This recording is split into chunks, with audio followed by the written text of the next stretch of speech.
Imagine a year where two monster origin movies kick off a cinematic universe unlike anything you've ever seen to this day.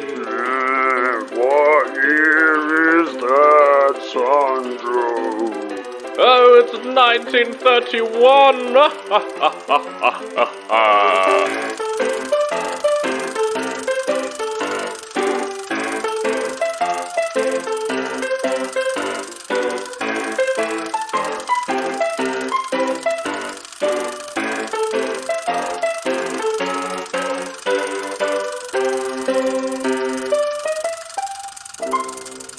Hello and welcome to Oldie But a Goodie. Oh, I'm out here on the streets of London this time. It's 1931. I've gone back over the pond, over to old London town. I'm walking around with the orphan. Hello, orphan. Hello, Governor. Got any dimes? My name is Sandro, and yes, it's Oldie But a Goodie, the podcast where we're watching movies from 1920 to 1969, 1 year. A bloody week, and it's pretty fun. I'm stuck in the past. Zach is gonna teleport himself into someone around here. I just need to try and find someone, but I don't want to try and find someone, to talk to have a conversation with, because every time I do that, every time I try and find someone to talk with, they go into the main plot of the season, and I just want a standalone, silly episode. So what I'm going to do instead is I'm going to try and find another orphan that looks like my little orphan, and then they can hang out for the episode and be friends. Now, there might be one over... Oh, here's a young strapping lad. Hello, young lad. How are you? Oh, hello there. How's it going, Gov? Oh, I'm pretty good. What's your name? Oh, my name's Tom Holland. Oh, for fuck's sake. Well, what's the problem, Gov? Are you Tom Holland? Are you the movie star from the 21st century? Oh, absolutely, Gov. Oh, time's fucked up and now there's celebrities from the modern age back in time. God damn it. Oh, Tom Holland, starring in the MCU, in my first official appearance in Captain America Civil War, I did. Yep, that's right. That's where you were there. How great was that? Did you enjoy being in that movie? 2016? Oh, it was wonderful. And then I had my own solo film, Spider-Man Homecoming, in 2017. You did. Where I took the Guinness World Record for youngest MCU main character. Yep, that's correct. You did. That was a good film as well. That's me. I'm Tom Holland, eh? I think Miss Marvel would have that world record now, though, because that actor's like 19 or something. Yeah, now in the future, not now, right now, because I don't exist yet. What? Where am I, by the way? You're in 1931 London.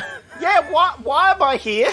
Time's fucked up. I guess, people from the modern age have been sent back in time. Were you sent back in time by, an oldish looking inventor guy, or did you just randomly appear here through, time mishaps? I think the second one, because I was just filming my new film, Spider-Man versus Kang, but... It's a great title. I can't talk about it, though. Obviously, because I can't, spoil anything that's happening in the MCU. No, we wouldn't want you to spoil anything from what's happening in the MCU. By the way, what's the next movie you're making after that one? I see what you're trying to do here, but you can't make me talk about it. No, anyway, I was filming my fight scene with Hulk, and then this giant portal opened up. Right. And I was sent to the past. Oh, you were sent to the past. That's crazy. I was looking forward to having my fight scene with Paul Rudd afterwards, Oh, you're spoiling your fight scene with Ant-Man, too. Oh, no, I've done it again. Oh, dear me. Next, you're going to be talking about your fight scene with zombie Captain America. Oh, my goodness.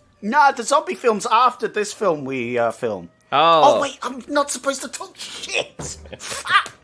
Oh, the only way for you to stop spoiling things is, I guess, to let Zach come into your mind. So we might just have to do that then. What the fuck is that? Hey, whoa. Am I a famous MCU Marvel film star starring as Spider-Man in the MCU, Tom Holland? You are inside of actor Tom Holland right now. Wow, I feel so British and sexy and young-looking. Like you could be the next James Bond. Is that the kind of vibe you're in? Oh, absolutely. Zach, today, here in the year 1931, we are doing our first bonus battle of the year. Woo! A bonus battle. It's been so long since we've done a bonus battle. It's twice the episode for just one whole price of one episode. That's right. It's a free podcast, but you're getting twice the free podcast. It's fantastic. I love bonus battles. It's so fun. They're fun. What do we do in bonus battles, Zach? Well, you see, Sandro, we get 2 movies. We watch 2 movies instead of 1. Whoa! And then we compare them with arbitrary scores that make no fucking sense to determine which one's better or worse. I can't remember how we do those. I'm pretty sure half the time we did, which one's worse and then which one's better, and it made no sense. It was super convoluted. It really depends on what we're doing, I think. Yeah, what movies that's true. doing. I think it'll be which one's better in this case, though. And we do need categories as well, and we haven't come up with them in classic bonus battle fashion. We do it on the episode. Absolutely, we're coming up with them on the spot. Although I did have some ideas coming into this. I'd say we're trying to make which monster is the scariest, right? Oh, We're having a scare off. A scare off. That's me being scared. Oh, I thought that was a crow dying. No, it was that too fair as well. enough. Yeah. Yeah, I went to a horror escape room over the weekend, and it was not very scary. There was a jump scare, and that was it. Just one jump scare, and it was like, because I already saw the trapdoor where the jump scare would come from. Yeah, when we walked in the room, yeah. and I was like, it's a jump scare. If you spot the trapdoor, it doesn't help. I feel like trapdoor jump scares don't work so well in a escape room because you're literally trying to look everywhere for clues. So you're bound to spot trapdoors and other things for jump scares. Yeah. Well, because the trapdoor, though, was triggered by Clown, who our listeners have no fucking idea, so that's fine. Was triggered by him without telling anyone, so everyone was just, frightened by the sudden jump scare that he triggered. That is funny, though. That is pretty great. I don't think we need to do non-spoilers for this one, but we will probably anyway. But we don't need to because it's Dracula and Frankenstein. You know the story. I won't. I refuse to do non-spoilers. Go read a book, you uneducated swines. What the fuck is this? Okay. Sure. All right. I could do non-spoilers for films and other things people have seen. Everybody know who Dracula is or Frankenstein is. But there might be some moments, some imagery that they don't know about in these movies. No, you know it. You know the voice. You know what Frankenstein looks like. If you don't know either of those 2 characters, just go read, go watch a film, and then come back. That's the most important bit. Come back and listen to the episode. Don't just go. That is the important part. All right, well then... I think they've already left. Oh, no. Well, then I guess that means that we do some spoilerific first impressions, as we usually do. There'll be time codes in the episode description if you want to jump straight to the bonus battle, or if you want to jump to Frankenstein. But let's start off with Dracula, because it came out first. Ooh, Zach, okay. This Dracula movie, yes, it is the universal classic Monsters Universe Dracula film, but it's not the only one, because this came out in February, but in March, a Spanish one came out. And it's basically, I think it's the same movie, but it's in Spanish with Spanish actors. Oh, okay. I did not expect that. Good on them. Yeah. I don't care enough to watch it, but it's a thing. Yeah. But we're not talking about that. We're talking about the English one with Bela Lugosi as Count Dracula. What did you think? Ooh, he was a nice Dracula. He was a good Dracula. This is some premium Dracula right here. This is the classic Dracula. You have Wolfsbane and Crucifix that actually do something. Ooh, they do sometimes. Yeah, they are warding off. You got the classic story. You got the older Van Helsing. Yeah. You've got the older Van Helsing, not the young, sexy Van Helsings that we get nowadays, you know. We got the proper Professor Van Helsings. You got the first 30 minutes of the movie being the entirety of Nosferatu, you know? Not saying Nosferatu was bad, it's just we go through the plot of the entirety of Nosferatu in the first 30 minutes of this film. Yep. Which shows just how stretched out Nosferatu felt. But then the final half hour of this film also feels stretched out, though. So, yes, that's true. Maybe they should have spent more time on that part. Who knows? True. It did feel a little stretched out, but I don't think it felt as stretched out as Nosferatu. Alright, that's fair. I think as well, though, these are different movies, because Nosferatu is an art ish expressionist film. This is just a blockbuster. This and Frankenstein, I think out of everything we've done so far, these feel the most like studio movies made for a very large audience, kind of like a Marvel. Makes sense because it's a cinematic universe. Yeah. Well, they feel like that, which is fine, obviously. But like compared to Nosferatu, that was a lot more like, oh, look at this shadow. What does it mean? yeah. I disagree on the cinematic universe thing. I don't think that's what they were trying to do in these ones. No, I definitely not initially. I think it's more they were capitalizing on popular stories, obviously, and trying to make them into films that would entertain. Like, because they're from direct books to movie sort of translations. And I feel like the translation worked really well. They did really well with the source material. A lot better than a lot of modern movies tend to. Yeah, it's interesting how much every single modern version of Dracula, aside from the Renfield film with Nicolas Cage, don't know how that's going to turn out yet. But all the other ones are just like the Moffat one on fucking Netflix. Like, what the fuck? What the fuck was that? What was that? Why does he have an iPad? Anyway, it doesn't matter. I mean, I probably would expect Dracula to invest in Apple, you know? Well, the plot for that one, spoilers for the TV show Dracula, 3-part thing. It was like Sherlock, but it was not very good. Spoilers for that if you haven't seen it. The first part is Renfield or whatever. No, not Renfield. Yeah, no, it is Renfield. It's Renfield going to the castle and getting scared, and then Dracula turns him or whatever. Yeah. The second part is them on the boat, and that's fucking amazing. Oh, yeah. And then after the boat, he's in the coffin. The boat is like crashes. His coffin washes up onto the shore, but oh no, it's not olden times anymore. It's the modern day. There's helicopters and they find the coffin and now he's in the modern day and Dracula's got an iPad. What the shit just happened? That TV show spoiled. Anyway, don't watch it.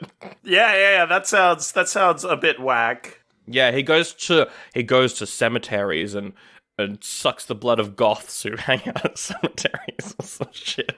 Oh, okay. Yeah, well. And they're into it, and he's like, oh, the magic's gone, or whatever. I don't fucking know. I can't remember.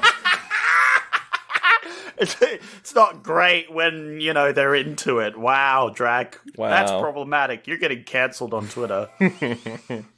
But yeah, I think this is a really good version. I've got some, like, technical notes, but in terms of the story, it does move almost too quickly. The ending for both these movies is so sudden. Yeah. There's no epilogue. It's just like, that's the end. Yeah, boom, yeah. We're done. Bye.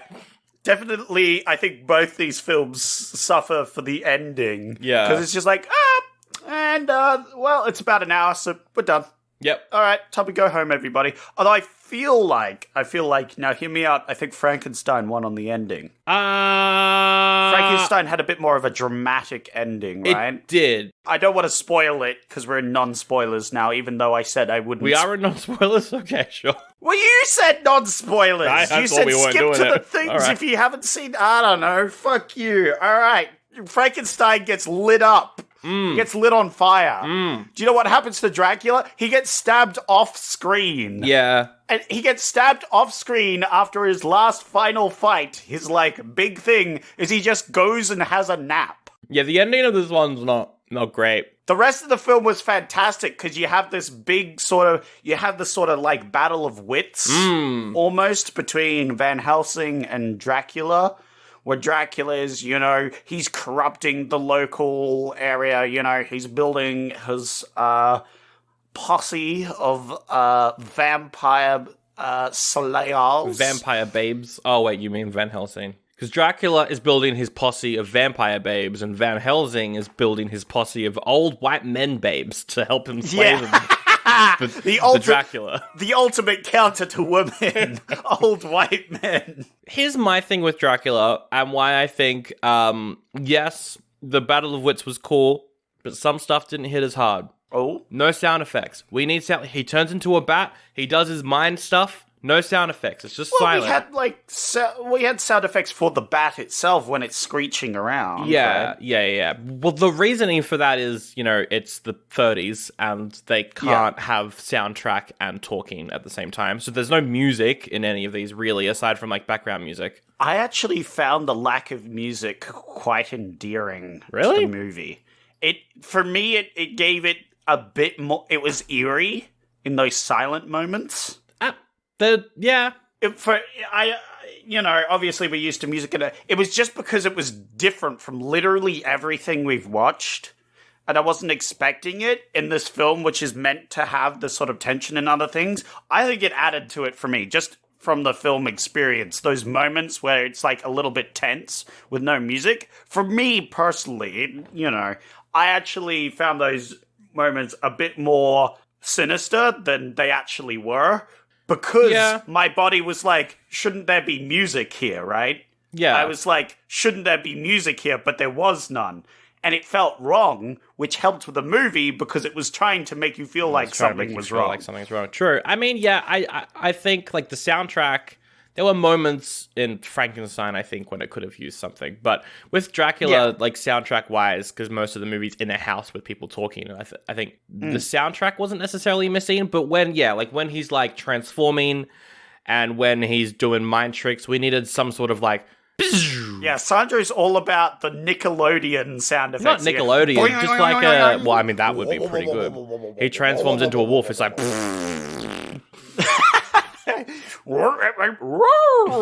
But something just like a when he's doing like mind tricks, like a high pitch. I'm thinking like Doctor Who, like Star Trek from the 60s sort of sound effects. Yes. But yeah, I liked the actor for everyone in this movie. I think the actors were spectacularly well cast and performed very well. I mean, Bela Lugosi, he is Dracula. He is the Dracula. Yeah. He's the best Dracula. He's so good. He's got that, like, he's a baron, and he's just kind of this rich dude, but also happens to be a vampire. Yeah, he's not like Nosferatu, who you're like, lol, vampire, immediately. Yeah. It's like... when he's first on screen pretending to be, the coach driver, and he's just standing there as a gaunt fucking monster, and it's like, oh yeah, I wonder if he's the vampire, And there's the one from the 80s, I think, with Keanu Reeves in it. He's Harker, I think. I forget who plays Dracula, but like in that movie, Dracula's got like the old man look when he first comes out, and even then it's like, like it's obvious from the get-go that something's a bit supernatural there. Whereas here, he's just a guy. He's just a creepy guy from Transylvania. It's great. Yeah, and it's great. I love it. It makes sense. And he's also, like, super confident as well, which I think Dracula should be. Yeah. Dracula shouldn't be, like, trying to be scary the way that Nosferatu is. He should just be like, yes, it is me, I'm a scary man. And he should be confident. He walks up to people and just sucks their blood, He's just like, hey. Yeah, he doesn't give a shit what people think about him, because he will outlive them by thousands of years. Yeah, and he also thinks that he's more powerful, more intelligent, all that. Yeah, he's super confident, as you would be if you had lived for thousands of years. Like, he doesn't care if people figure out he's a vampire. He, like, doesn't hide it at all. Exactly. Because he kind of doesn't care, because he presumes he's going to beat them. Yeah. But then, of course, he encounters Van Helsing, who actually knows something of vampires. But because he underestimates him, everything goes wrong for him. Again, I think the ending is the poorest part of this movie, because he just kind of gets wrecked. He goes to sleep and then gets stabbed. Yeah, he literally goes and have a nap in the middle of the climax, and Van Helsing's like, oh, here's the coffin, stab. I think that Van Helsing in this movie, woohoo, I like this guy. This is a full Doctor Who situation, right? Mm-hmm. We've got the old Professor Van Helsing versus the new, younger, sexier, more broad audience Van Helsing. Yeah, that's true. I mean, Van Helsing as a character, there's never been a great version of him, I think. Personally, I've never been like, now this is Van Helsing, Like, there's the Hugh Jackman one, but it's silly. Yeah, well, that's what I'm saying, right? They keep making him younger, sexier, and more adventure-y, rather than leaning into the smart professor who's studied, for years. Exactly. And kind of the interplay between a vampire that's still 1,000 years old, so still like hundreds of years older than Van Helsing, but looks younger than him, sort of thing. I like that sort of interplay, and I wish, I don't know, modern day things would focus more on that sort of where it's like, a battle of wits, a chess game almost between them, where Van Helsing has to sort of, help the local populace deal with the sudden vampire that's there. Yeah. And there's sort of this, like, pleasant stalemate between them where I know that you know that you know that I know sort of thing, but people won't believe you, and I'm Dracula, and I'm super confident, so I kind of don't give a shit anyway. Yeah. What are you gonna do? Pull out a mirror and a crucifix, you dumb idiot? Oh, shit! No, we did it. Yeah, no, I think that was quite good. Oh, yeah, that's something as well. Whenever, like, a crucifix was on screen, it would have been good to have some sort of, like, high-pitched noise. Oh my That's, like, God. why he's going, I'm just like, just something, just a little bit something else. You're looking for the 80s Dracula, where it's like... No, not the 80s, just something to indicate what he's doing. No, but, like, I disagree. I think the sound effects might have been a bit too much. Every time you say sound effect, I think of a sound effect that's way too much. No. Well, because the thing is, they couldn't have put a sound effect over the picture. It would have needed to be something that they could do on set. Yeah. So just like someone, I don't know, doing like a high-pitched ring. Yeah, well, you could grab a triangle or something and ding a triangle, of course. Yeah. Just anything. Yeah. I disagree. I disagree entirely. I do not think the magical abilities of things need to be stressed by sound effects. Yeah, it just makes it feel awkward. I don't know. For me, it just feels awkward without him. I'm like, oh, something's missing. Yeah, but like, do crucifix make that sound in real life? No, but to a Dracula, they probably would make a sort of sound because you're reacting to them. Maybe when, like, Dracula gets too close, there's like a hiss and a ting as he gets too close. Maybe for the mind powers, I could agree with that. You could have something like a hum.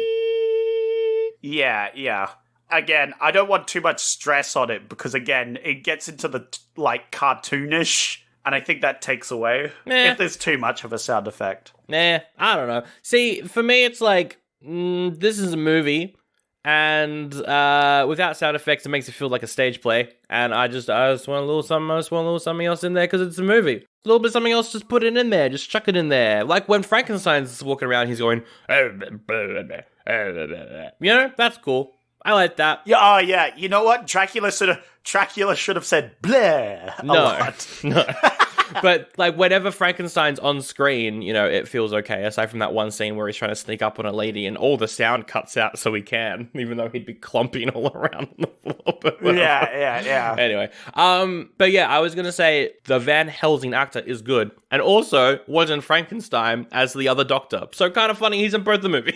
I was going to mention that as well, yeah, when we got to Dracula. I'm like, hey, it's Van Helsing again. Yeah. Van Helsing went and became a professor after this. Makes sense. And then you've got, like John Harker and Mina Stewart, who becomes Mina Harker. They're good in this as well. Yeah, because you have the female lead. She gets attacked by Dracula. Yeah. At one point, and she's turning into one of the thralls because her friend, she dies and then gets turned into a vampire who starts attacking people as well. Yeah. So you see Dracula's, like, plan of just sort of taking over the place. Which is pretty great.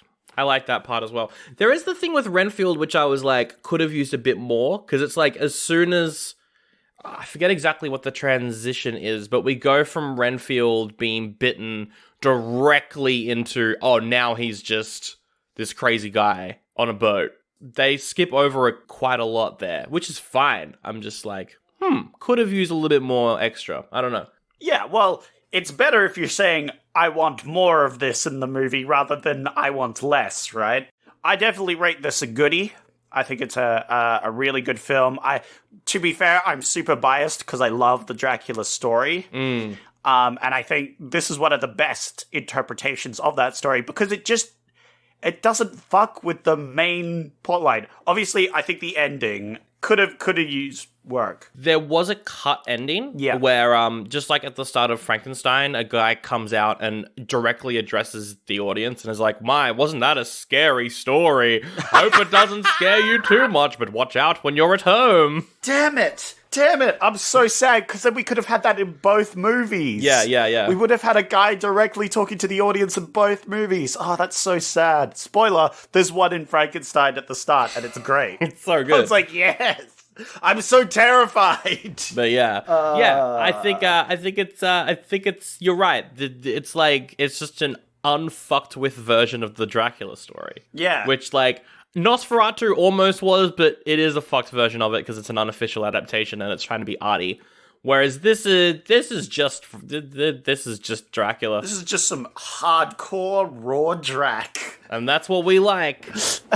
We just want regular ass Drac played by Bela Lugosi, and it's great. There are like other versions of this movie too, because not all theaters at the time had technology to do sound. There's like a silent version that was floating around as well. That's cool. Which is kind of cool. I don't think that one had like official music, because it could be cool to get the music from the silent one and then put it over this one as well. Yeah. I think someone made their own soundtrack to it. It's like a rock thing. I'm not fucking with that. I don't fuck with those fan-made soundtracks to old films. Nah, get that out of here. But yeah, it is a good one. Between this and Nosferatu, people are like, those early Dracula movies? Mwah! I'm just trying to think of, like, a better ending for this film, because we're saying there needs to be a better ending, right? What would be a better ending, you think? Something like a Witcher ending. Yeah. Where Van Helsing pretends that he's hurt. Like, they have a big fight. Van Helsing's like, the only way I can get this guy is if he goes to sleep. And so he tries to trick him, rather than Dracula just being like, I'm sleepy now, I'm gonna go sleep. Yeah, I'm a sleepy boy, I need to go to sleep. Yeah, and then, like, don't have him die off screen. Have him, like, wake up at the last second, go to grab, and then get stabbed, and we see the dramatic... I mean, yes, that, but also at the time, just them going into the place to stab him would have been scary for people. Oh, yeah, that's true. That would have terrified. But yeah, you could, have the counterplay of wits or whatever. You know, maybe Van Helsing instead maybe Van Helsing just learns or figures out where Dracula's sleeping by himself, rather than they follow him. Yeah. He, like, guesses correctly and surprises him at the end by waiting for him where he's sleeping or something, But no, I think all up, this is great. As you said, I agree. I've got small issues with it in terms of just silence when certain stuff happens, where I personally think there should have been some sort of boing sound effect whenever Dracula gets a big boner. Not the boing. It's like the word. Whenever someone falls over, it's just like the stock plate crashing sound effect. Yes, yeah, okay. I'm on board again. You've got me back. This needs more plate smashing sound effects. When Dracula goes to attack Van Helsing and he pulls out the crucifix, plate crashing sound effect. Yeah, okay, I'm back. This is a great movie. I really enjoyed it. It's a goodie for me, and one of the best films we've seen this year, I reckon.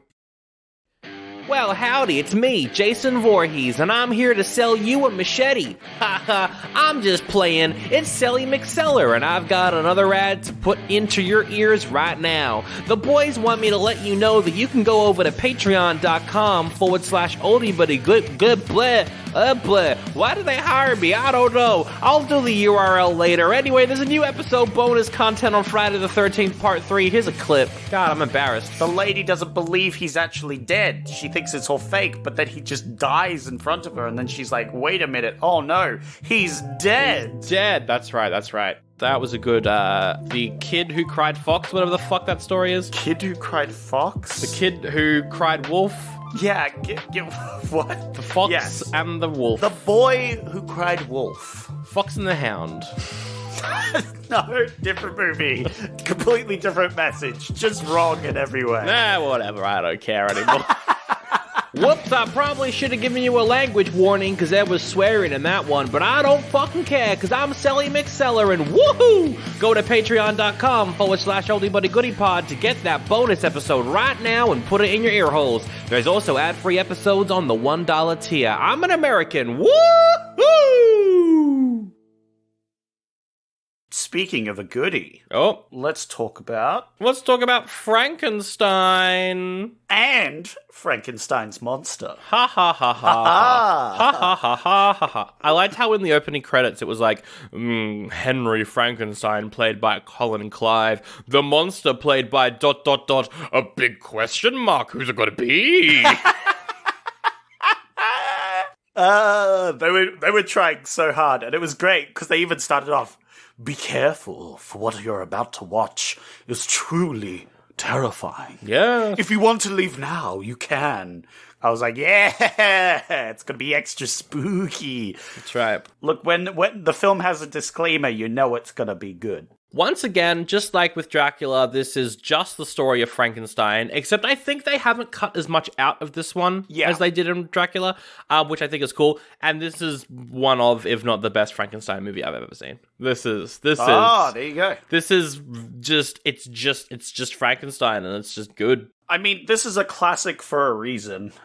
I like all the characters. I like Dr. Frankenstein. He's really cool. I like his dad. His dad's a great character. Yeah. His dad's like, "My son's a piece of fucking shit. I fucking hate you. Oh, this other Baron, you're a fucking piece of shit. Fuck you. Hey, you know what? My grandmother, she was a fucking mad lad. Stopped my grandpa from drinking this shit. Hell yeah. Thanks, Grandma. Got me some wine."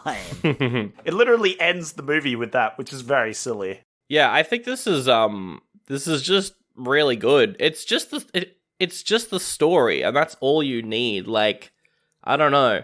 Every other version again adds stuff onto it, which I'm like, sure. But can we just have the story? And we got just the story, so there we go. It was interesting with the criminal brain. Oh, that was dumb, but that's also in the book, so whatever. Yeah. Obviously, it's dumb. That and the ultraviolet rays of life-giving rays. Yeah. Is some science fiction nonsense. I mean, yes, but also it's pretty much the book. I don't know. Yeah. No. I'm not saying that's a bad thing. I like my science fiction nonsense. Yeah. That's some Star Trek level nonsense right there, and I'm fully on board. Yeah. You know, I love it. I was like, when he drops the fucking first brain, I'm like, oh, of fucking course he drops the perfectly normal brain and has to grab the criminal brain. Criminal one. Oh, yeah, that was interesting. So he's got an assistant, Henry Frankenstein. He's got an assistant, except the assistant is not called Igor in this, which I find very interesting. And apparently, yeah, Igor was not really known as Igor for a while, so they just kind of had random names. His name is Fritz in this. Fritz the Hunchback. Good old Fritzster. He's great. What a great boy. He just wants to help out. He's just trying to best. What a boy. What a lad. What a champ. He's just trying to make his money so he can go move to the big city. Absolutely. Yeah. By doing that, he gets the one job that would probably accept him. Probably everybody else was like, ew, gross. And then Frankenstein's like, I just need anyone. I don't care. Yeah. Look, we'll build you a new body, TBH, if I get this working.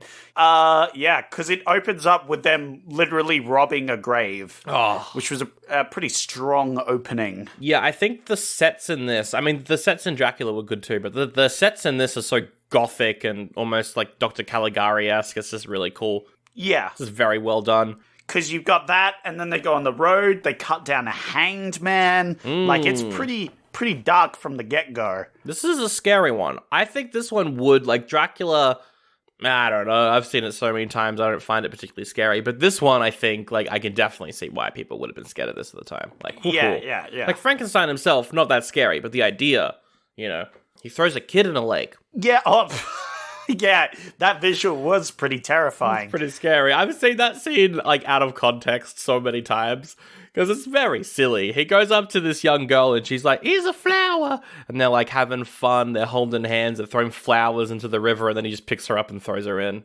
And that's how she died. She's just dead from that. Big rip. Big rip, yeah. Oh, dear, very silly. But, it's interesting. Because you have, Hangman, he goes to his, like, castle where he's locked away, you know. Yeah. We learn sort of his backstory, where he was this brilliant scientist at this university, right? But then he started asking for too much because he wanted to do these experiments where he literally raised the dead. Yeah. And then all his colleagues, his soon-to-be wife, which isn't his sister in this version, I think. Oh, yeah! Yeah, he marries his sister in the books. Anyway, That's right. I forgot about that. Anyway, I just don't remember fucked up shit, so I don't know. yeah. That's the only thing I knew about this going in. His like best man and his college professor all come and visit him after Igor has stolen the brain from the professor, and they visit him and he's like, go away, and then they come in and he has the whole thing with Frankenstein. Oh, it's very dramatic. I was expecting there to be like a big lightning bolt that struck. Yes. But that's obviously a dramatic effect that's been added in later editions. I think that's... I mean...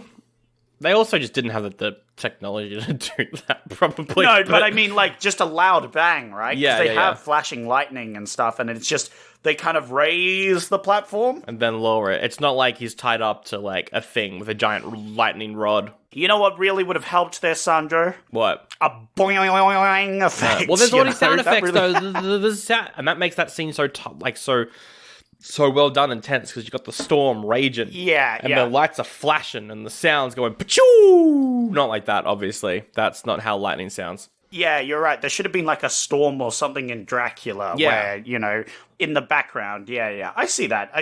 That's all I'm saying. And no, technically in Frankenstein, he doesn't marry his sister. He marries his adoptive sister, who was adopted by the parents. They're not related. They're not blood relatives. Sorry. Yeah, I didn't really specify that. Yeah, but yes. Yeah, he's a doctor. You know, you gotta. You know, you don't meet people when you're a doctor. Sorry, what was that? What is your explanation for this? You get close to the young girl your parents adopted. That's all I'm saying.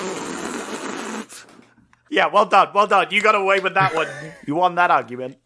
Also, he's Henry Frankenstein in this, not Victor Frankenstein, which is, you know, the classic name, except Henry Frankenstein's friend is Victor. Yes. That's interesting. I found that very interesting. They kind of swapped some of the names around. Yeah, there's some weird name stuff going on in this movie, but aside from that, it's pretty close to the story. And it's very good. I think this is excellent. Boris Karloff is the monster, just walking around being like, like you're like, maybe he nice, actually. Oh no, he threw a kid into a lake. Yeah, it's interesting how there isn't as much emphasis put on Frankenstein's monster. No, well, because this movie's about Frankenstein. Yeah. Which I kind of liked. I maybe would have liked a few more scenes with the monster. It's like, what is it doing? But it's like, it's more of like a thing that is just happening in the background. Like, there is this monster and they have to deal with it because, like, yeah, it's got the strength of 10 men. Yeah. It's got this brain of a criminal, which leads it to going a little ape. I did really enjoy how it's like brain of a criminal. Yeah. That's very funny. It's very stupid. Oh no, we smoked weed. Whoa. It's the brain of a stoner. Oh, yes.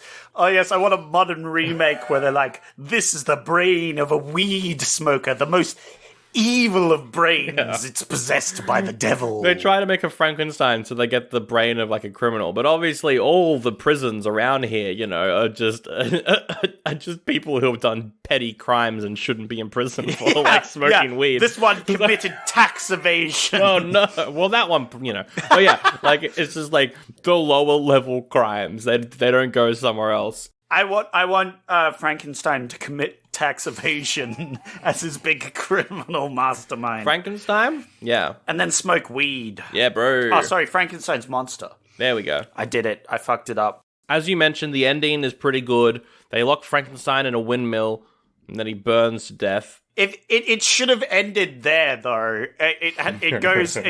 so they have this big mob. After Frankenstein piffs a kid into a lake, like a mad lad, her dad comes up and is like, hey, my child's being murdered. And then the rest of the town's like, hey, that's fucked up. We're going to kill this stupid monster.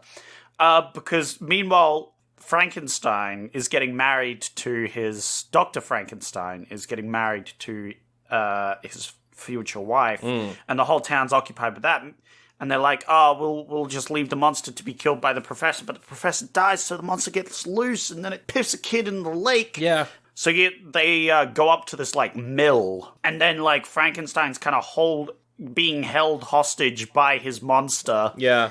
And then the town fucking burn Frankenstein's monster. And, of course, he's scared of fire, as has been shown throughout the movie. Very, very well done scene, moment. Very good. That's fire on the fire piece there. Yes.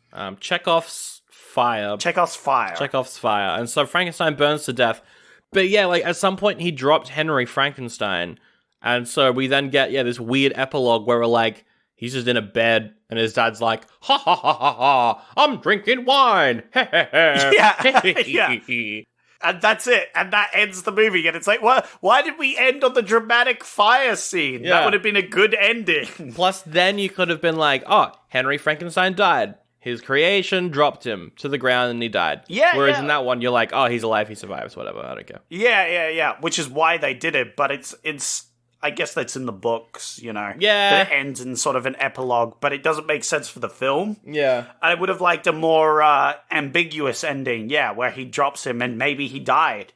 And wouldn't that have been an interesting sort of comeuppance for his experiments into life, that his own creation ended up killing him? He tried to play God. Yes. He flew too close to the Frankenstein. The Frankenstein's monster, that's true. But I did like how the movie just starts with him grave robbing as well. I forgot to mention that. It just starts with him grave robbing, whereas most versions of this story start with him in school and he's got all these wild ideas and everyone's like, you're fucking nuts, so he gets kicked out. Like, there's none of that. It's just like straight right into it. I'm like, fuck yeah. And the only thing he said about the school is they're like, well, he was a fucking genius. He was a smart boy. We all loved him. But then he was like, hey, can I just have bodies though? And we were like, no, that's fucked up. And he was like, well, I'm gonna leave and do it anyway. Bye. Which is cool. I like that interplay. Yeah, this is a very, very fun movie. Very much enjoyed it. I don't have many like issues with this one. It obviously doesn't have a soundtrack either, but because I think it's like constantly raining or in a crowd, there's always like background like tension and sounds and stuff. Yeah, maybe not sound effects, but background noise, I think I agree could have been added to Dracula. Yeah. I'll agree with that one. But I did like some of the scenes with literally no sound, because I think that added tension. But yes, a lot of the scenes could have added a bit more sound and other things. There's other great lines like, it's alive, it's alive, it's alive. You know, obviously a classic. Iconic. At some point, someone calls Henry Young Frankenstein, which is, of course, the Mel Brooks movie, which I love. When I say that might be my favorite version of Frankenstein, but it doesn't count because it's not an adaptation of Frankenstein. It's just a Mel Brooks comedy. I like the Baron Frankenstein whenever they referred to him. I'm like, oh, yeah, because he's his dad. Yes, he would be Baron Frankenstein, you know. I found that amusing. Oh, and there's the line as well that I love. I made him with these hands, and with these hands, I'll destroy him. Ooh. Oh, very good. Good film. I mean, Frankenstein looks great. We haven't really talked about it, but that makeup. Whew. Yeah. I mean, literally, it's iconic. Like, everyone knows it, you know. Mm-hmm. It looks amazing. I like especially the arm close-up we get, where we see that big cut in his arm where it's, like, being grafted on. Yeah. I was like, ooh, that's a monster right there, you know. He is a monster. He's Frankenstein's monster, you might say. I give this movie a goodie. These were both goodies and fantastic to watch. I give this movie also a goodie. This is a good movie, and it is very good to watch with my eyes. Yep. And ears. Yeah, well, for Frankenstein, yes. Absolutely. Some of us had criticisms for Dracula. But hey, guess what, Sandro? What? You have to go to bat for Dracula now. I do! So even though you had more problems with that movie. But also, I see both sides, really. I always see both sides. You have to go to bat for it. You have to go to bat. But before we do that, I want to quickly talk about the other, because this is the start of the Universal monster movies, is these two. Sure, canonically, they all kind of have the same actors sometimes, but also doesn't they cross over, kinda? It's like, it's kind of its own, like, universe-ish. But there's a bunch of these. There's, like, The Mummy, there's The Werewolf of London, there's Invisible Man as well, which is fun. There's a bunch of, like, sequels. The Bride of Frankenstein, I think, is the next Frankenstein film. And then Dracula's daughter is Dracula 2. Yeah, The Invisible Man always felt like almost an odd one out. It's an interesting one, because, yeah, the film itself doesn't feel like a monster movie, but then... Yeah, because he's not really a monster, right? No. He's just a guy. Yeah, but then when you get to, like, the sequels, it's like, okay, no, this makes sense. But the first one, it's, it's a bit odd. Yeah, like, I'm just saying, like, the Invisible Man isn't a monster, really. He's just a guy that's invisible. Yeah. Whereas the other ones are monsters. Like, you've got a mummy, a werewolf, a vampire, a literal homunculus of dead flesh turned into a real-life thing. And then you've got a guy who accidentally turned himself invisible, who just wants to turn back visible. Yeah. It feels a bit left out. But that's besides the point. And there's a bunch of others that, like, people don't really talk about either. There's, like, Captive Wild Woman. Don't know what it's about. The picture is a gorilla holding a woman. I guess it's a King Kong ripoff. I don't know. I don't know what that is. I think Creature of the Black Lagoon counts. That's one of the later ones. Yeah. No. Creature of the Black Lagoon absolutely counts. That one's very iconic. The Phantom of the Opera. Yeah. Technically, there's one. Yeah. It's part of the universe, Phantom of the Opera. And then also, all the crossovers. It's like House of Frankenstein, House of Dracula, House of Horrors. Yeah. And then eventually the comedy ones with, like, Abbott and Costello meet Frankenstein. It's interesting, because it is basically a cinematic universe. But it's not like the MCU in that you don't have to watch them all to know what's going on. Yeah. They're just their own movies. Yeah, it's not so much a cinematic universe, they're monsters, and so therefore if you're making monster movies, it's interesting to put multiple different monsters from other things together. Yeah. So it was less, like, planned and more just happenstance. Yeah, definitely. Which kind of, when you force the monsters to be together to make your own cinematic universe, it can lead to a pile of shit movie that sucked ass. You talking about The Mummy with Tom Cruise? What? No, I didn't say that movie specifically. Why would you even mention that movie? Aren't they making sequels to that for their monster universe that everyone gives a shit about? What was it called? The Universal Dark Universe or whatever it was? Yeah, the Dark Universe. Universe? Yeah, it must have been. That's what it was called. Because it was The Mummy. Well, technically, The Invisible Man, the 2021, is a part of that universe. But that's also got nothing to do with The Mummy. But hear me out. No one cares. Not a single person cares. Are they actually making a sequel to that? To which one? The Mummy? I think it was cancelled, right? Yeah. No, The Mummy is never getting a sequel, but The Invisible Man is getting a sequel, and also the Nicolas Cage Renfield movie is technically a part of the Dark Universe. Oh, hell yeah. Okay, that I'm looking forward to. Now I give shits. There's a movie in development called The Monster Mash, so I don't fucking know what they're up to over at Universal. Do you like horror? Do you like the supernatural? The spooky? Do you like bone-chillingly, terrifyingly horrifying true stories of real life? But you're actually just a big baby like me? Well, my name's James, and welcome to the Scared Shitless podcast. Every week I retell a terrifying true horror story to friends and colleagues, as well as hear their true life horror stories and experiences. Join me as I go on a journey of ooky spookiness and scare myself shitless in the making.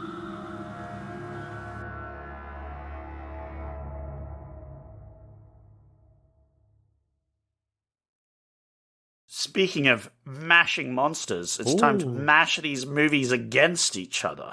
But we need some categories. Yeah, and we'll probably get, 5 categories? 6 categories? Yeah. Five or six, whatever we come up with. Yeah. Immediately, off the bat, the easiest one. How scary was the movie? Rating on a scare scale. Because it's a monster movie. You gotta have some scare factor. That's right. Especially back then, though. You got to think about it back then. Both these movies, I think, would have been pretty scary. You're saying scary, but I'm also saying, how about, because like scary is different to deadly. Ooh. I want to rate them on a scale of deadliness. Oh, that is an interesting... I'll agree to that. Yeah, that's interesting. Because you've got the powers of the monster. Yeah. Which one would actually win in a fight? That's what I want to talk about. Oh, because yes, Dracula versus Frankenstein. What an interesting concept for a movie in 1971. Doesn't count. It's softcore porno. But anyway. So there's a lot of 80s films and 70s films, I guess. Yes. We'll do it on Patreon. Visuals, like the sets and makeup. Yeah, sets and makeup, yeah. Sets and makeup, I agree. That should be one. That's definitely important, because they were quite good. Do we do acting? Because they were both quite good acting in both of them, especially from literally the same actor in both the movies, who was great. True. Van Helsing and thing. We could do acting, and then how about the sequels? Talk about which ones, we'll go through all the sequels and talk about which ones we'd actually want to watch. That sounds dumb. I don't know any sequels to this shit. Me neither. I haven't seen any of them. Oh my god, that's a terrible category. I hate this. Sequels. I'll get all the sequel information up and we'll talk about it. Alright, sure. How many categories is that? That's 5. We can do more. I don't know. I don't care. I don't care anymore. Yeah, I think that's good for now. In case we want to, we can leave it at that for now, and then if we think of anything while we're talking about it, we can add that on. I think that's a good idea. Well, then let's start off with the first category, which is scariness. Scariness. Now, which movie do you want to talk about first, Sandro? Because they're both extra spooky, but I'm just going to throw it out here because I'm batting for Frankenstein. Yes. Only one of these has a disclaimer at the front saying it's extra spooky. I mean, it's got to be a spooky film if it's got a disclaimer, right? You make a good point. Frankenstein does start off with a bit of a scary, spooky, ooky. Ooh, watch out. This movie, a bit scary, actually. So you make a good point there, but here's the thing, Zach. Frankenstein, it's just a zombie. It's been done before. Just a zombie man walking around. Zombie man. Well, here's the thing, Sandra. Here's the thing. I can't you this because this is science fiction. The scary part about this is that it could happen. No, it couldn't. Whereas, it's science fiction, right? Obviously, it couldn't happen, but it's more realistic. It could, through the power of science, we could resurrect a man. Not in this way, but nowadays we're looking at technology that could extend the life and or bring back people. People are already being brought back from the dead with modern sciences, you know. But you know what else is scary, Zach? You know what else is scary? What else is scary? Oh, a man drinking blood. You can do that very easily. You just bite into someone's neck. GG easy. Oh my god, this man's sucking on necks. I don't want that to happen to me. That's terrifying. Imagine a suave man, a Tom Holland type. He walks up to someone, just starts biting their neck. Kills him. I wouldn't stop him. There we go. If it was me, I'd be like, oh, please, Tom Holland, grab my neck. Exactly. Hell yeah. That's what I'm saying. That's terrifying. Dracula can also happen. Boom. Sure, it's not for supernatural reasons, but it could happen. Could he turn into a bat? No. Your argument is a psychopath could go and bite people's necks? And that's horrifying. And that is scary. But here's the other thing. Yeah. Here's the other thing. With Frankenstein, you're not really worried that Frankenstein's monster's going to come out of your closet. That's not something. You're not worried that, Frankenstein's monster's hiding under my bed. He's in the shadows. Because you'd hear him. Yeah, blah, blah, blah, blah, blah, blah. He's a loud monster. Dracula. You never know. Dracula could be hiding behind your bed, and underneath your bed, and behind your door when you walk into your bedroom at night. Okay, Dracula sounds like a big fucking creep with the way you say it. He is. Yeah, I mean, you're not wrong. But yeah, I think the scary bit is that he is this all-powerful monster with fantasy powers beyond our human comprehension, and that is some of the, scarier bits of thing is the unknown. Like a Frankenstein, you could run away. Oh, You can shoot him with a cat. You can stop this man. You can get the whole town, get a couple of flames. He's donezo. He's done. Dracula, You don't have a crucifix on you? You're fucked. That's right. You need Van It'll Helsing. fuck you up. You need Van Helsing. He's got that. Well, he doesn't have holy water, but he's got the crucifix. He's got the stakes. Like wolf's He's got the banes. knowledge. The wolf's bane. That's right. And also, Yeah, if you don't have that, you're done. and then also in Dracula, he almost wins.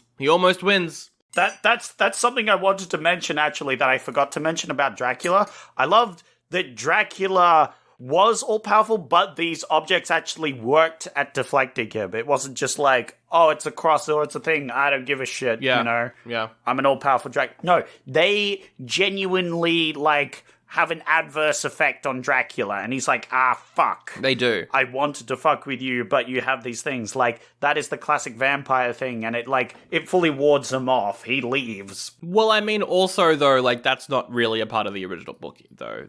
The whole. Yeah, but I like it, though. Yeah, I like that element too in this movie in particular. But yes.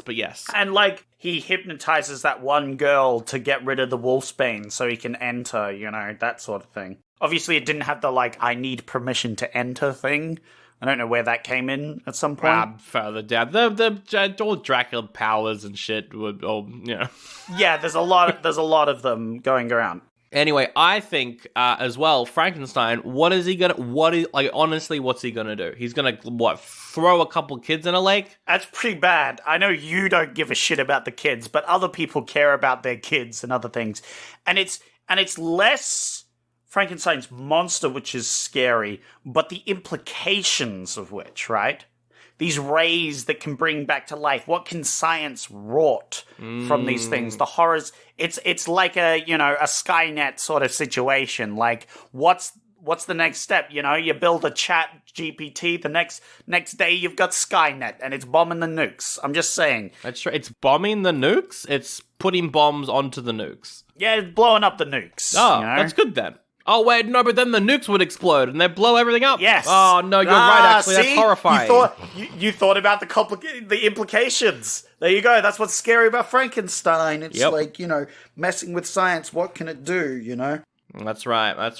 Okay, I'm gonna rate it. I think Dracula, hiding behind doors, being a bit of a spooky boy. I think Dracula is pretty scary. I'm gonna give it. We going out of 5 or out of 10? What do you think? Out of 5. Out of 5. I'm gonna give it a 3.5. I will mention, of course, that Frankenstein has these opening scenes where we see Dr. Frankenstein digging up corpses. That's a bit extra spooky. I don't know. I still think this is more of like a 3. Mm-hmm. It's slightly less scary than Dracula. I think it's slightly... I don't know if you would agree. I was going to give it a 3 as well. It's slightly less, but it did have a disclaimer being like, this is extra spooky. So... I think Frankenstein has better atmosphere. Yeah. Because of the gothic sets and everything. The atmosphere is more spooky, whereas with Dracula, it's just a house. Yeah, here, actually, I'm going to give Frankenstein a 4... and Dracula a 4.5. You're going higher on both than me. Very interesting. Yeah, because I felt more spooky, again, because I found the lack of soundtrack more spooky. Mm-hmm. And Frankenstein, just concepts more spook. Are you doing 3.5 and then... I'm doing 3.5 for Dracula, 3 for Frankenstein. For the deadliness, here's what's going to happen. Frankenstein, Dracula, they're gonna fight. Dracula goes to bite Frankenstein's neck. Oh, no blood in there. Ooh. Frankenstein picks him up, throws him. Ooh, I didn't even consider that. Oh, shit. Yep. No. Frankenstein, he does a bane. He picks up Dracula and cracks him across his neck. Oh, cracks shit. him across his knee. But to be fair, we do see Dracula throw... what's his face? That little henchman guy when he leads Van Helsing to him. Oh, He's Renfield. like, please don't kill me. And he holds him with his mind powers and then picks him up by the neck and fucking throws him. And he's dead. Yeah. He gets fucking got. But here's what we don't know about Frankenstein, though. Like, yes, Frankenstein can burn and die, but that's because Frankenstein's whole body is being burnt, you know? His body is going to be charred and, it's like a charred corpse. He's going to not be able to move. Maybe the mind's still active, who knows? Yeah. With this, though, yeah, like Dracula could pick up Frankenstein and throw him, but Frankenstein could probably just get up. Yeah. What's actually going to kill Frankenstein? Well, hear me out, Sandra. He has a brain of a criminal. Criminal, weak-willed person. Dracula uses his mind control, because Van Helsing's only resists it because he has a strong will.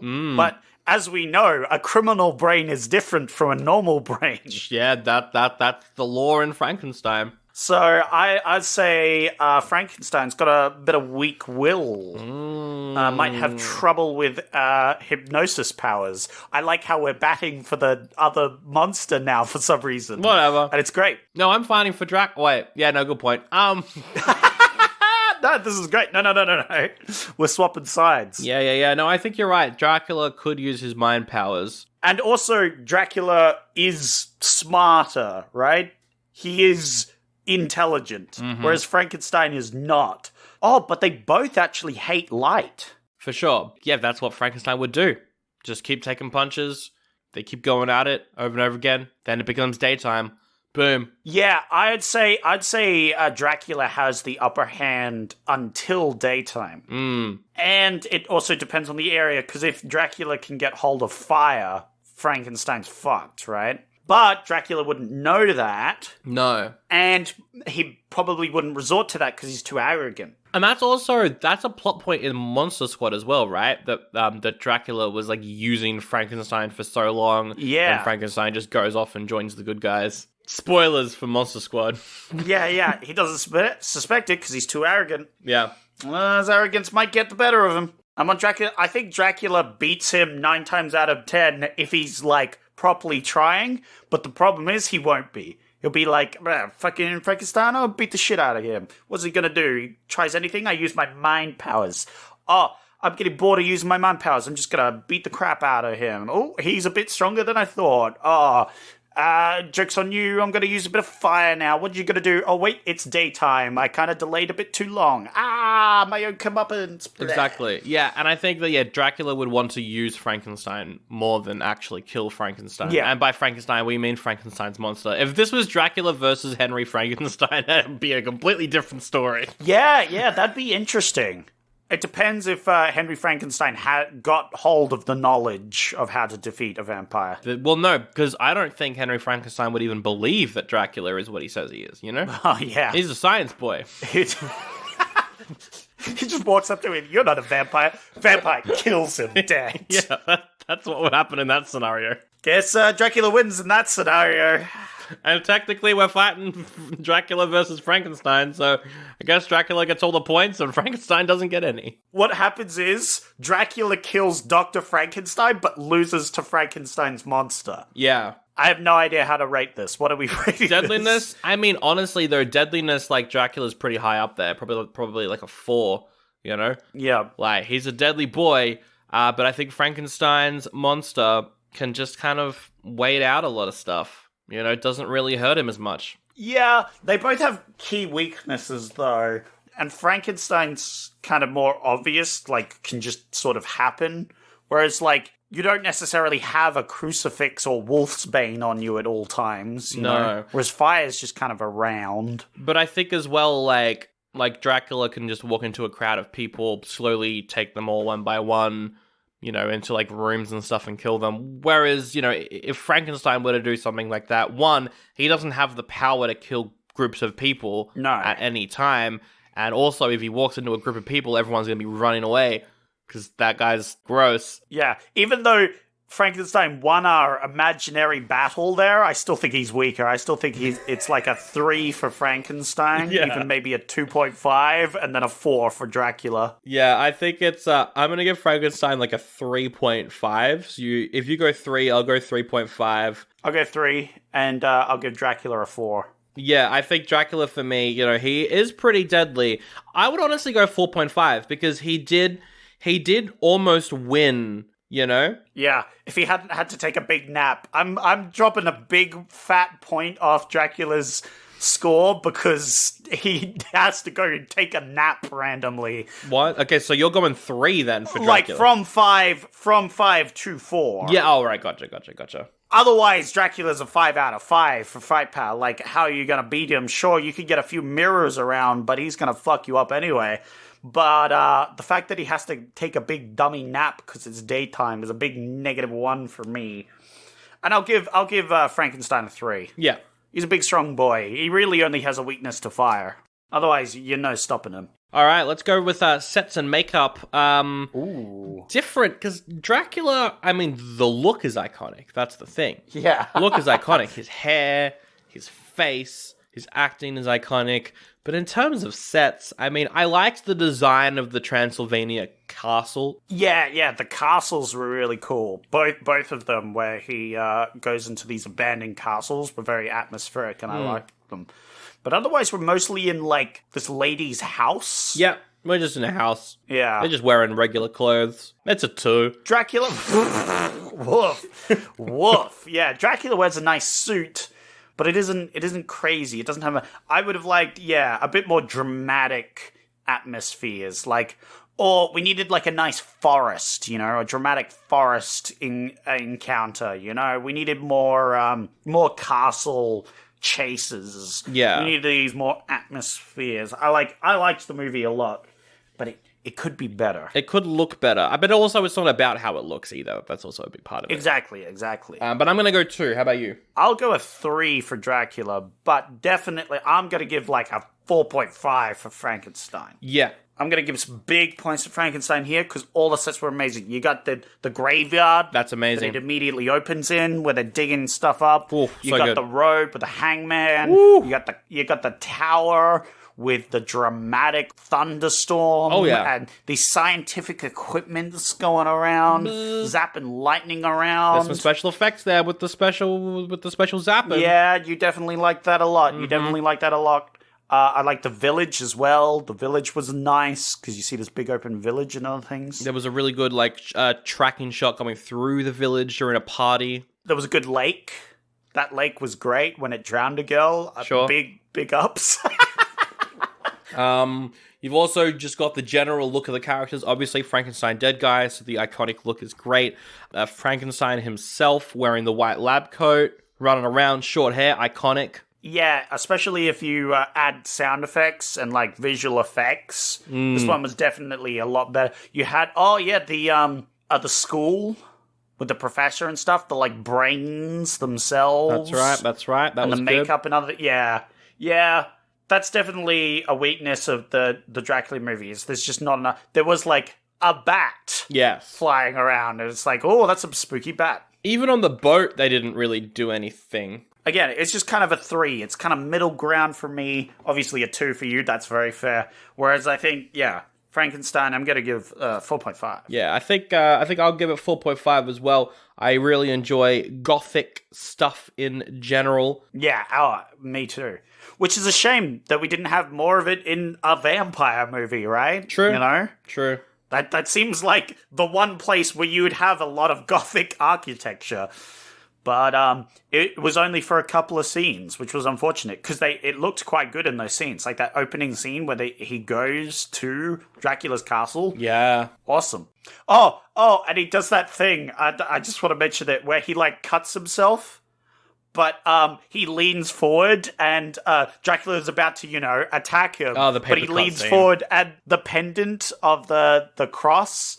Like, just swings from his neck in front of the thing, and Dracula's like, ugh! And he's like, oh, don't worry, it's just a bit of blood. It's just a little cut.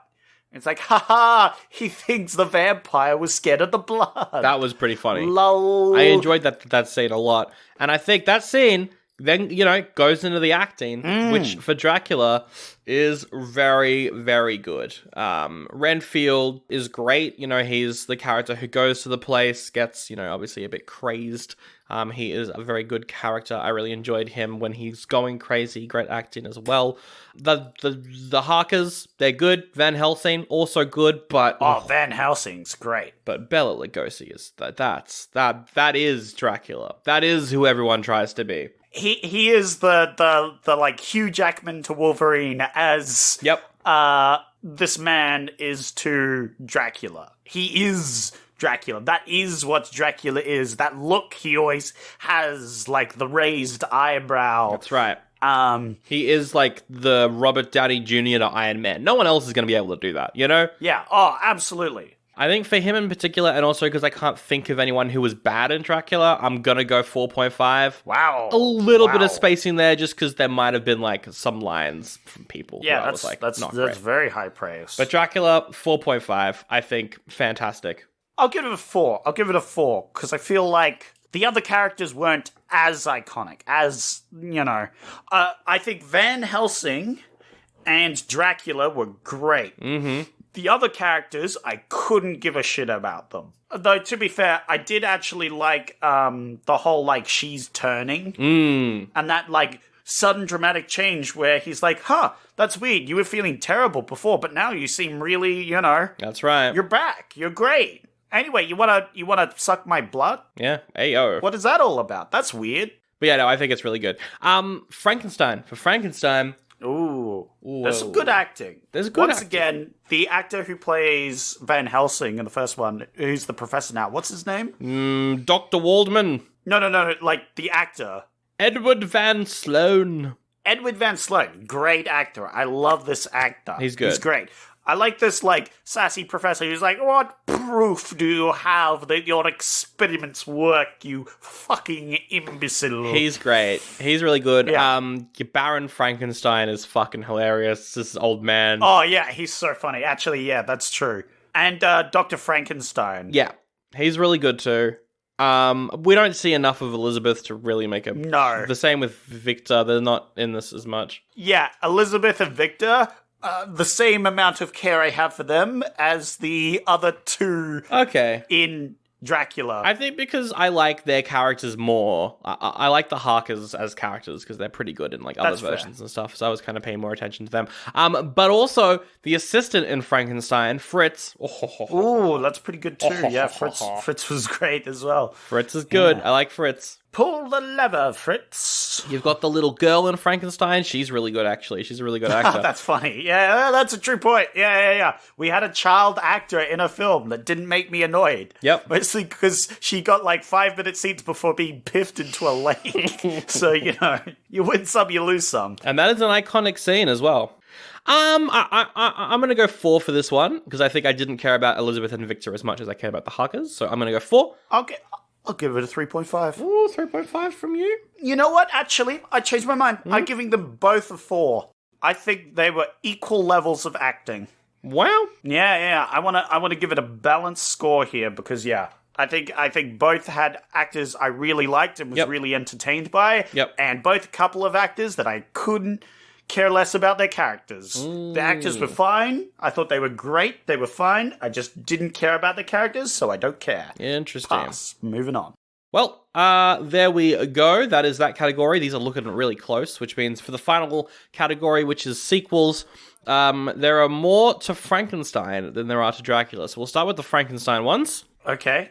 The first one is Bride of Frankenstein. Oh, Bride of Frankenstein. How could I forget Bride of Frankenstein? Yeah, that's right. That's also an iconic bit in the mythos, the Bride of Frankenstein. Because he's like, well, I'm a horrible monster man, but I need to find love. That's right, yeah, no. Dr. Frankenstein is like, I'm done. His wife gets kidnapped, forcing Dr. Frankenstein to make a new creature to go and help the Frankenstein's monster or some shit. For some reason. And yeah, that one is quite iconic and apparently quite good. I mean, it's iconic. It's canon mythos now, so it must have been pretty good, so... Definitely a high rating for that one. And the main two actors do return for that one as well, which I think is pretty good. The one after that is Son of Frankenstein. Yep. Less giving a shit about this one. Yeah, that's the son of Dr. Frankenstein. Brings back the monster to do some family stuff. Don't really care. Yeah, that one you don't really care, except Bela Lugosi, who plays Dracula in Dracula, is in that one as Igor. What? Yep. That's a weird cross-roll thing. Yeah. And Igor takes control of the monster to kill people. Like, Igor's kind of like the bad guy in that one. Oh. Oh, that's all right. Yeah. I'm a bit more interested now. Yeah, that one looks fun. That one looks fun. And then there's House of Frankenstein, which is your crossover with the Wolfman and Dracula and doctors and stuff. Yeah. Very cool. Very cool. Over on the Dracula side, we don't really have anything. There's Dracula's daughter. Oh, yeah. Yeah, so Dracula's dead, and then she's like, I need to go kill Van Helsing. Okay, all right. I'm a little bit interested. The guy who plays Van Helsing comes back, except he's called Von Helsing for some reason. I don't know what that's about. Okay, that's weird. But I would be keen to see Van Helsing again. Yes, that is kind of the big point of that one.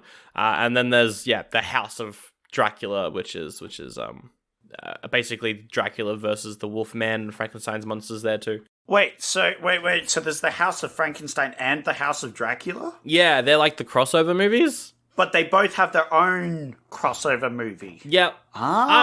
We'd have to watch them to figure out what that's about. Yeah, that's really weird.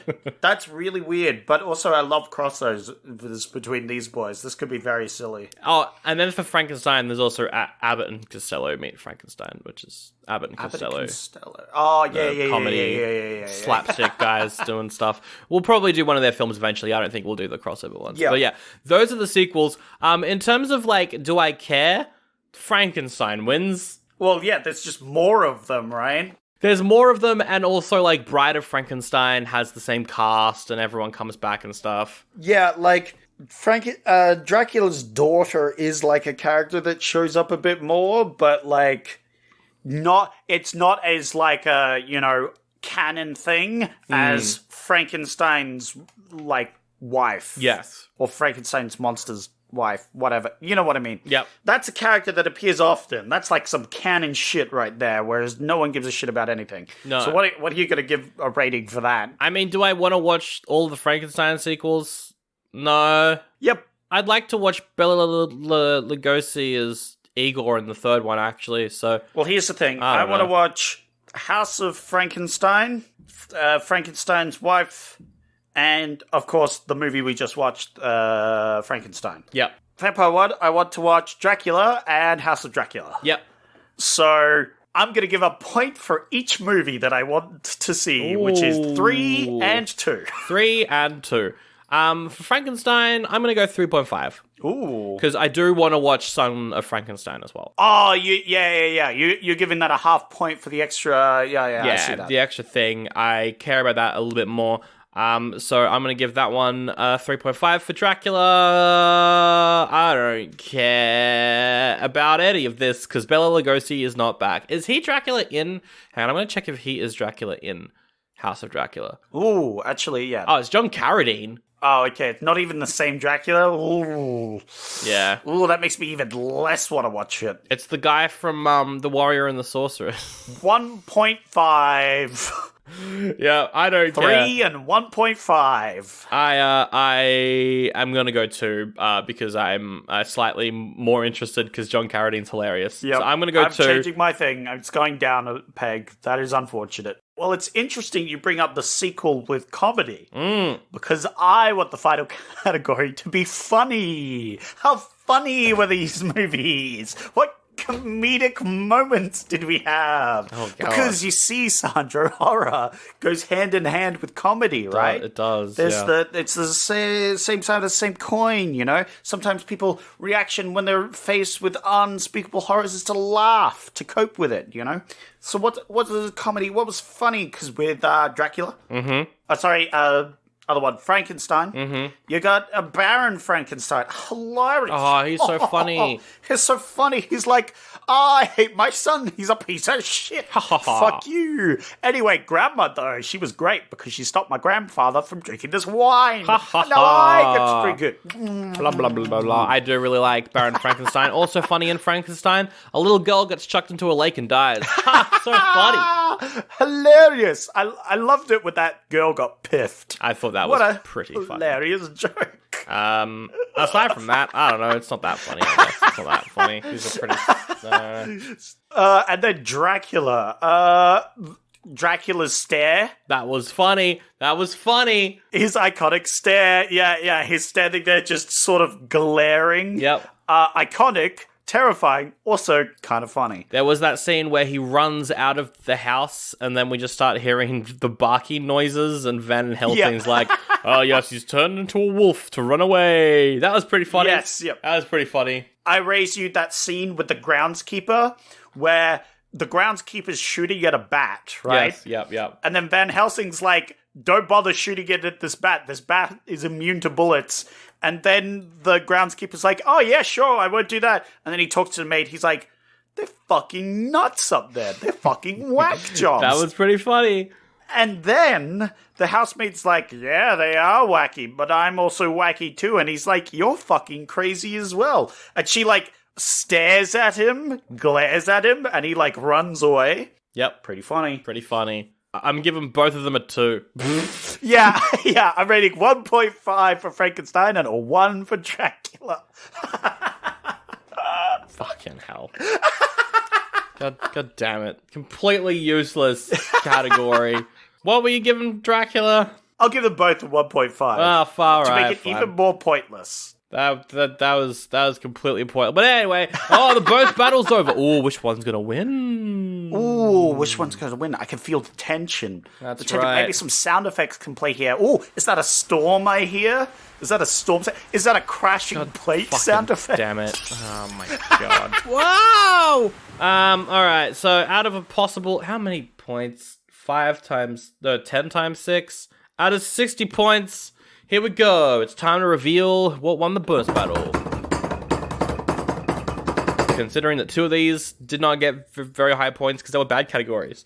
But anyway. Yep. Out of a possible 60 points, coming in last place, second place, it is with 37 out of 60 points, Dracula.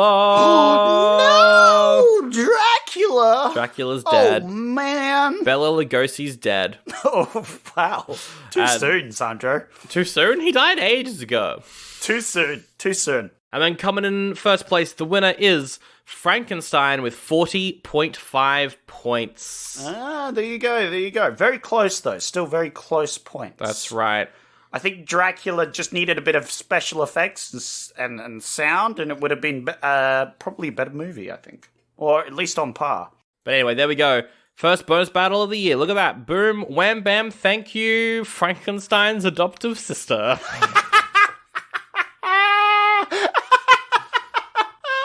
Oh, yeah, I forgot where that phrase originally came from. Yep. That's funny. Oh, dear me. All right. Well, there we go. That's the episode. Thank you for listening. Wow, there we go. Well, that is the end of the episode right there. Thank you very much. I can't talk lately. Thank you very much for listening to this episode. If you would like to check out more episodes on these veins, we have a few extra bonus battles on our Patreon. We do. We haven't done one in ages, but we do them over on Patreon. We'll probably do more of them here on the main show this year, but anyway. Yeah.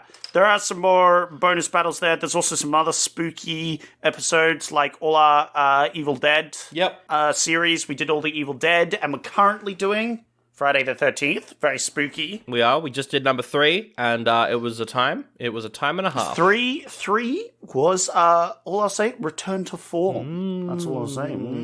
Yeah, in Scream 6, I'm not going to spoil it, but in Scream 6, there's a point where someone's like, what's your favorite Friday the 13th movie? And one of the characters says part 2. I'm like, that's no one's favorite Friday the 13th movie. That's literally no one's. That's a garbage. Yeah. Trash. Get it out of here. Maybe one of the writers just likes it. I don't know. It's yeah, whatever. That's fair. It's no one's favorite Friday the 13th. Oh, yeah, it was absolutely the writer who wrote Friday the 13th Part 2 was hired for that movie and wrote that line in. Absolutely, yeah. Yeah, definitely. Because him and his mum, only people who like that movie. It was fine. It was funny. But anyway, that is up there. Oh, and this Wednesday, Zach, we're... let me just double check that this is actually happening. I was going to pinch myself to make sure we're doing this. Oh, someone sounds very, very upset. Someone sounds almost like that they're on a bigger low. Very, very low. Fuck, I hate feeling bad. I hate how funny that was, actually, though. That was kind of funny. Anyway, yeah, on Wednesday, we're reviewing Deuce Bigelow, Male Gigolo. with Rob Schneider. Oh man, this is going to be so problematic. And I'm going to love it, and Sandra's going to hate it. Yep. Or alternatively, it goes the other way, and I get my comeuppance. But I'm excited for it. That's right. That's out on Wednesday. Great. Cool. Whatever. And there's heaps of other stuff up there, like ad-free episodes. Plus more episodes here in the main show, like next week. Zach, you've got to pick a movie from 1932. 1932? Well, I've already got a bit of an idea of what I want to do. You got a lot of options. You got Dr. X. Ooh, Dr. X. What's that about? There's cannibalistic murders at his hospital. Oh, yeah. Oh, no, college, not hospital. College. Ooh. There's Freaks. Oh, that's a popular one. Yeah. A circus of beautiful trapeze artists agree to marry the leader of a sideshow. But his deformed friends discover she's only marrying him for his inheritance. Scandalous. That's very scandalous indeed. Or what about Tarzan the Ape Man? Tarzan's in sound is now. That the first one? Oh, right, yeah, in sound. Yeah. It might be the first in sound. Yes, it's the first of 6. Yeah, I think 6 movies? Oh, I raised you this one, though, Sandro. Scarface. Oh. Anyway, I'm choosing The Mummy. You're choosing The Mummy? The Mummy, yeah, because we're on this monster train, and I like these monster movies. To be fair, both these movies were quite good. Sure. So I think The Mummy would be an excellent follow-up to this, because of course it's in the Monster Squad. We got to do all the Monster Squad things. That's right. Let's do The Mummy. It's about an Egyptian mummy in Cairo. And guess what? He's played by the guy who also plays Frankenstein. The Mummy and Frankenstein. Oh, really? Actor. Yeah. Oh, there you go. Well, he was a good actor, so... Boris Karloff, yeah, that's right. All right, The Mummy. Well, that's because we both love the Brendan Fraser one, but I've never seen the original. And I don't know if you have. I definitely haven't, no. All right, excellent. Next week, The Mummy in 1932. I'm going to head over there now. I'm opening up my portal right now. That's so early. Oh, yeah, I'm still in Tom Holland's body. Should probably yeet on out of there. Yeah, all right, see you later. What? Oh, my God, it's so gross. Tom Holland's body's been turned back into Tom yeah. Did you just call me gross looking? Oh, no, you're a very handsome young boy, Tom. I was about to say, I'm very young and sexy young man, gentleman, sir. I mean, I personally don't find you attractive because you look like a child, but I mean, you fair. are a very handsome man, Tom Holland. Hey, Tom Holland, I got a question for you. Oh, yes? What's the question? When was the last time you saw Andrew Garfield, Tom Holland? When did you see him last? Oh, Andrew Garfield. Oh, just the other week when we were fighting Kang. Oh, shit. I did it again. Bloody gotcha. You know what? I'm going to swing on this light and kick you into the portal. Whoosh. Whoa, I'm getting kicked into the portal by Tom Holland. What an honor. Farewell, end of the episode. Goodbye. You're gonna have to do it to the orphan. Oh, yeah, I should do that too. Whee! Wow. Thank you.